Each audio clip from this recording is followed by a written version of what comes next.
वहां का जो दृश्य है वो अलग सा लगता है।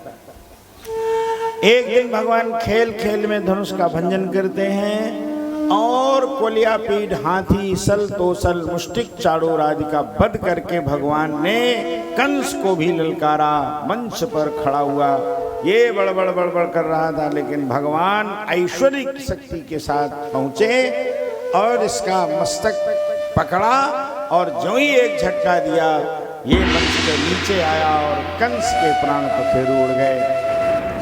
कंस की मृत्यु के बाद अस्थि और प्राप्ति जो इसकी पत्नियां थी, उनको भगवान ने ज्ञान भी दिया, लेकिन वो ज्ञान उनके पल्ले नहीं पड़ा। इसके अर्ण भाई, 8 भाई आए, उनको भी भगवान ने वध किया।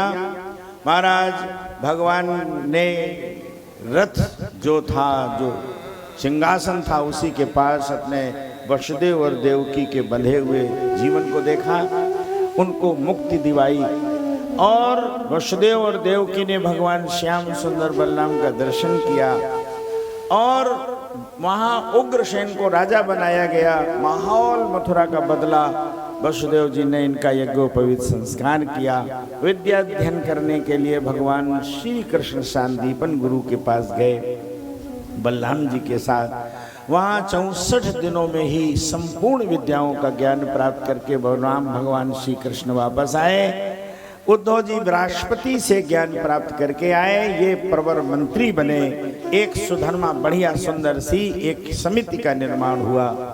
महाराज, धीरे धीरे स्थितियां स्वयं भगवान के सामने वो दृश्य आ गया जब नंद बाबा ने सीधे पूछ दिया कि यहाँ मथुरा में तो चर्चा ये है लाला कि तुम हमारे बेटा नहीं हो, देवकी के हो, वसुदेव जी के हो। भगवान ने नंद बाबा को गले लगाया और कहा, सा पिता साच जननी। ये वाक्य कभी भी नहीं भुलाना चाहिए। भगवान ने कहा, कौन कहता है कि मैं तुम्हारा बेटा नहीं हूं? सा पिता साच जननी, वो मेरा पिता है, वो मेरी माँ है। यो पुष्णीताम स्वपुत्रवत, जिसने अपने पुत्र की तरह मेरा पालन पोषण किया होगा। नंद बाबा, आप सदैव मेरे पिता रहोगे, यशोदा सदैव मेरी माता रहेंगी, देवकी वसुदेव की भी सत्ता साथ में बनी रहेगी। मैं कहा जाऊंगा देवकी पुत्र हूँ, मैं कहा जाऊंगा वसुदेव का बेटा हूँ, लेकिन यशोदा और नंद का नाम कभी हमसे अलग होने वाला नहीं है। महाराज, नंद बाबा दुखी मन से भगवान से विरह होकर जाते हैं और कंस के ऊपर भगवान का, यहाँ मथुरा के ऊपर जरासंध की चढ़ाइयाँ होती हैं और उन चढ़ाइयों से अंत में जरासंध से हार कर भगवान प्रवर्षणगिरि पर्वत पर चढ़कर सीधे द्वारिका का निर्माण पहले ही योग माया के द्वारा करवा दिया। सोते हुए मथुरा वासियों को अयोध्या द्वारिका में पहुंचा दिया। द्वारिका में ही जगे, सोए मथुरा में, जगे द्वारिका में। और दिव्य द्वारिका में भगवान भी मुचकुंद का उद्धार करते हुए सीधे दोनों भाई समुद्र में कूदकर उस द्वारिका में पहुंच गए।